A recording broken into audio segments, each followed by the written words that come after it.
Herkese merhaba. Bu bölümde insanlığın ne olduğundan bahsedeceğiz. Çünkü toplumda kendi zayıflıklarını kabul etmek yerine kendi benimsedikleri ilginç bir algı var. Bu da şu: bu dünyaya gelirken hepimiz bir şey öğrenmeye, bir sınava tabi tutulmaya geliyoruz. Bir veya birden çok fark etmiyor ama hepimiz bu dünyaya sınanmaya geliyoruz. Zengini de bu dünyada sınanıyor, fakiri de sınanıyor, güzeli de çirkini de, iyi bir aileye sahip olanı da olmayanı da. Yani hepimizin bu dünyada sınavları var. Hiçbirimiz bu dünyaya güllük gülistanlık içerisinde yaşamaya gelmiyoruz. Hepimiz bu dünyaya öğrenmeye geliyoruz ve öğrenmek için de tabii ki derslere tabi tutuluyoruz ve tabii ki de sınavlardan geçiyoruz. Aynı okula gidiyormuş gibi düşünmelisiniz bunu ve hiçbir zaman %100 bir şekilde hayatınızda mutlu olmayı beklemeyin. Çünkü aynı mevsimlerin olduğu gibi hayatta da düşeceğiniz ve kalkacağınız zamanlar olacak. Bazı zamanlarda yüksekte olacaksınız, bazılarında düşeceksiniz. Bazen derslerden geçeceksiniz. Bunların olması çok normal. Her zaman yaz olamaz, her zaman kış olamaz. Her zaman gündüz olamaz, her zaman gece olamaz. Yani hayatı 4 mevsimiyle, hayatı grisiyle, yeşiliyle, mavisiyle kabul etmeniz gerekiyor. Hayata tek bir yönden bakmamanız gerekiyor. %100 mutlu olma gibi bir durum söz konusu değil. Ben bunu özellikle psikologlara karşı çok kullanıldığını görüyorum ve tabii ki de yine insanın psikolojisinin düzeltilmeye çalışıldığı şekliyle spiritüellikle ilgilenen insanlara şu tarz bir yaklaşımda bulunanlar var. Sen enerji uyguluyorsun, neden kendini o zaman düzeltmiyorsun? Bakın şimdi, hayatta kötü ruh hali, kötülük, yani karanlık da hayata dairdir. Karanlığın olmadığı yerde aydınlık da olmaz. Çünkü aydınlık demek karanlığı kırmak demek. Yani orada bir karanlık vurgusu yine var. Hayatınızda hiçbir zaman sürekli bir mutluluk hali olmayacak veya sürekli güzellik, sürekli muhteşemlik veya sürekli üstü olma hali olmayacak hiçbir zaman. Hayat çıkışları olduğu gibi inişleri de olan bir yamaç. Hiçbir zaman bitmiyor bu tırmanış. Dağın ucu bucağı sonu, en yüksek noktası yok. Sınırsız bir çıkma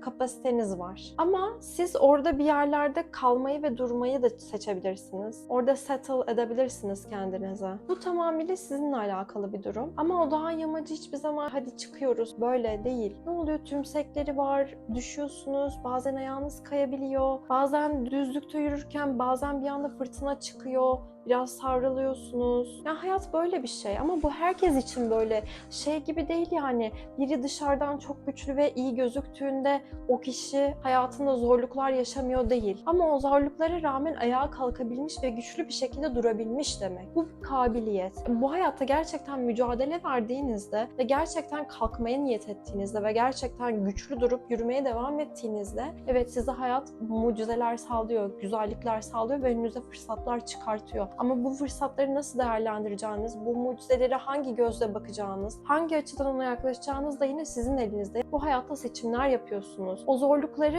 herkes yaşayabilir ama o zorluklardan kendinize hangi payı çıkartıyorsunuz? O zorluklardan sonra ne olmayı seçiyorsunuz? O zorlukların altında kaldınız diye kurban psikolojisine kalıp kurban olmayı mı seçiyorsunuz? Yoksa o zorlukların bir ders olduğunu, onu büyütebilecek çok güzel bir araç olduğunu kabul edip onu kendi faydanıza mı dönüştürüyorsunuz?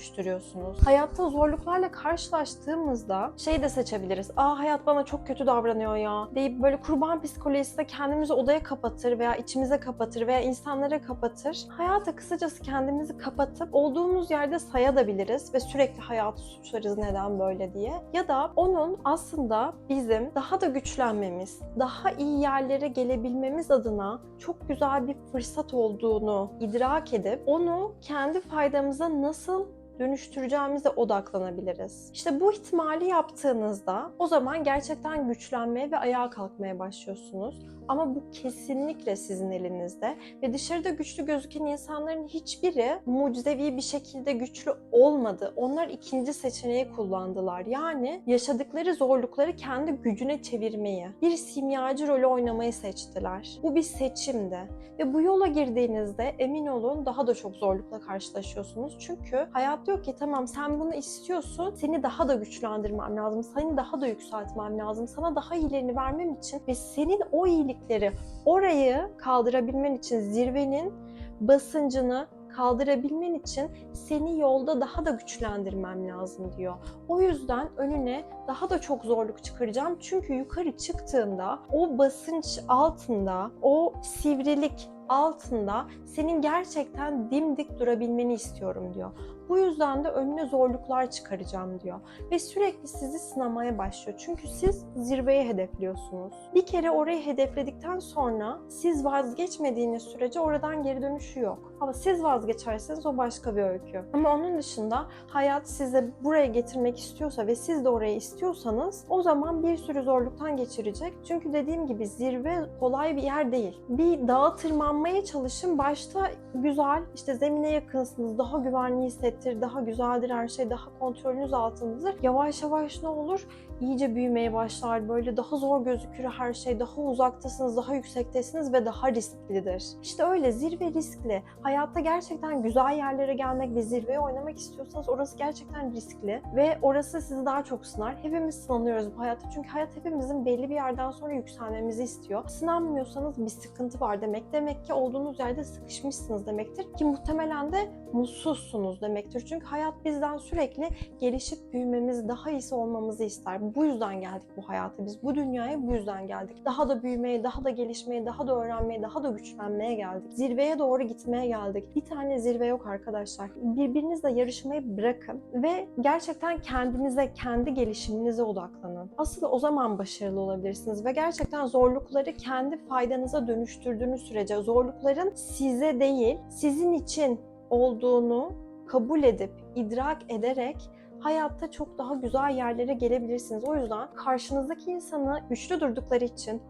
bu da ne yaşamış ki gibi yaftalamak yerine, böyle anlamsız çıkarımlar yapmak yerine gerçekten faydanıza olacak şekilde karşıdaki güçlü insanın bu sınavları verebildiğini ve sizin de verebileceğinizi kabul edip, çünkü bu kabul etmeme hali, işte zayıf olmanızı başkalarına kabullendirmeye çalışıyorsunuz. İşte hayat böyleydi, hayatı suçluyorsunuz. Hayır, suçlu olan sizsiniz. Kabul edin bunu ve sorumluluk alın. Siz de o seçimi yapabilirsiniz. Siz de daha çok güçlenebilirsiniz. Siz de zirveye oynayabilirsiniz. Bunu hepimiz yapabiliriz. Bunu yapabilirsiniz. Ama sorumluluk almanız gerekiyor. Yaptığınız yanlışların farkına varmanız gerekiyor. Önce o yanlışları kabul etmeniz gerekiyor. Önce hayatınızda değiştirmeniz gereken şeyleri görmeniz gerekiyor. Ondan sonra da eyleme geçmeniz gerekiyor ve asla pes etmemeniz gerekiyor. Buradaki kritik noktalardan biri de bu. Eğer pes eder ve beklemeye alırsanız kendinizi, evet bazı günler yorulacak ve bekleyeceksiniz, duracaksınız. Bu çok güzel bir şey. Tabii ki de dinlenmeye ihtiyacınız var. Ama pes etmek, yani orada artık kalacağını kabul etmek, o zaman orada kalacaksınız. Daha da bir şey yapamazsınız. O sizin kendi seçiminiz. Ama burayı istiyorsanız o sınavları vereceksiniz. O yollardan geçeceksiniz. Geçenlere de saygı duyacaksınız ve yılmayacaksınız. Peki siz kendiniz için neyi seçiyorsunuz?